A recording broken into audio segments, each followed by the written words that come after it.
All right, today we're cracking open a book that asks a really radical question. What if the world you think you know is actually an illusion? We are diving deep into Saul Luckman's super challenging, but also incredibly inspirational guide to personal sovereignty. It's all about spotting the hidden control systems in our lives and, this is the important part, how to actually break free. Okay, let's just dive right in. So the book kicks things off with this powerhouse of a quote from Aldous Huxley, and it is the perfect starting point. It just brilliantly captures the whole theme by asking, what if this freedom we think we have is really just an invisible prison? It's a heavy idea, for sure, and it absolutely sets the stage for everything that's coming. So, let's get right into the book's first major concept. And honestly, it's a staggering one. The idea that mainstream society itself, our culture, our institutions, all our social norms, is operating like one giant, all-encompassing cult.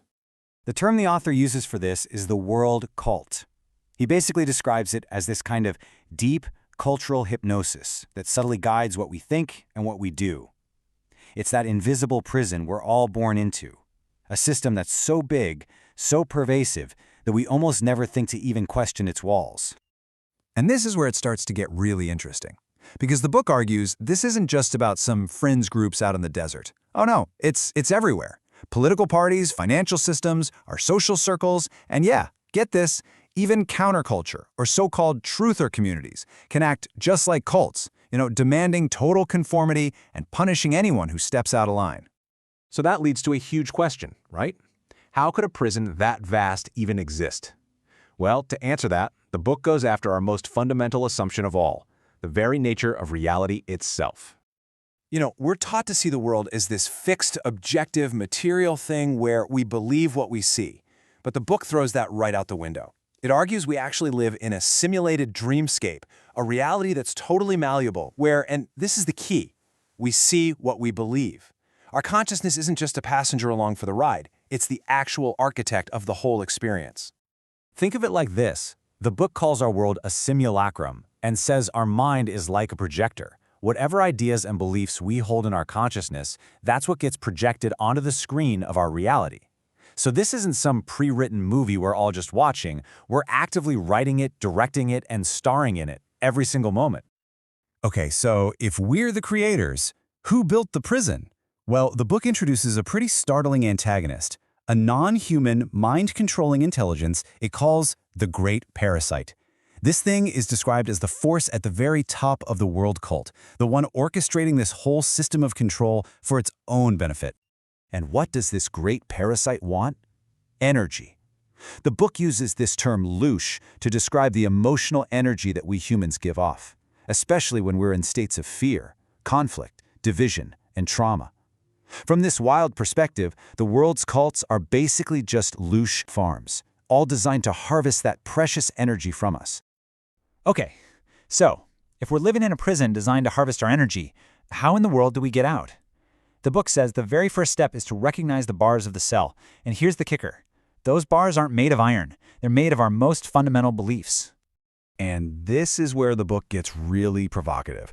It argues that the very concept of evil is the single biggest psychological operation, or psyop, ever deployed against humanity. Now, the logic here is that believing in some external evil force automatically turns us into victims. It places all the power outside of ourselves. It forces us into endless conflict, right? Dividing the world into these warring camps of good guys versus bad guys. But here's the most radical part. The author claims that our collective belief in evil is the very energy that creates and sustains it in our world. And if that wasn't enough to chew on, the book's next target is our whole concept of truth. It makes the case that this relentless search for a single, objective truth is just another master trap.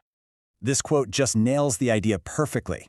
In a reality that's malleable and based on the observer, the whole concept of one single, fixed truth is an illusion. The book suggests that chasing after it just keeps us running in circles, arguing over which dream is the real one, generating more conflict and more louche, instead of us waking up to our power as the dreamers. So, after deconstructing pretty much everything we thought we knew about reality, the book pivots to a genuinely inspirational and actionable message. It offers a clear escape plan, a path to taking back our personal power and becoming truly sovereign beings. So the first practical step on this path is to look inward and identify what the book calls your personal handlers. Now, these are the specific people, the institutions, and even your own ideas that are keeping you locked in that cult mindset and feeding the system your energy. And this isn't just some vague concept. The book gets incredibly specific. It identifies 33 of the most common categories of these cult handlers that we run into in our daily lives. And trust me, some of them are going to surprise you. I mean, this is how deep the programming goes. The list has the usual suspects, sure, like politicians, but it also has deeply personal and kind of shocking ones. Your parents, your spouse, your doctor, people we're taught to trust without question. Even your favorite truther channel can be a handler. And maybe the most powerful one of all, your own unindividuated self. That part of you that just hasn't woken up to its own creative power yet. So this all builds to a really clear 3-step strategy for taking your power back. First, you identify the cults and handlers. Second, you neutralize their influence by consciously pulling your energy and your attention away from them. And third, and this is the inspirational core of it all, you create. You stop unconsciously building a prison, and you start consciously using your creative power to build the reality you actually want.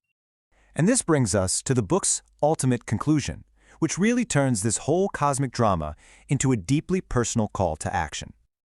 So the final message here isn't one of fear or paranoia about a world cult. Not at all. It's a message of immense empowerment. It's saying that you are not a helpless victim trapped in some hostile system.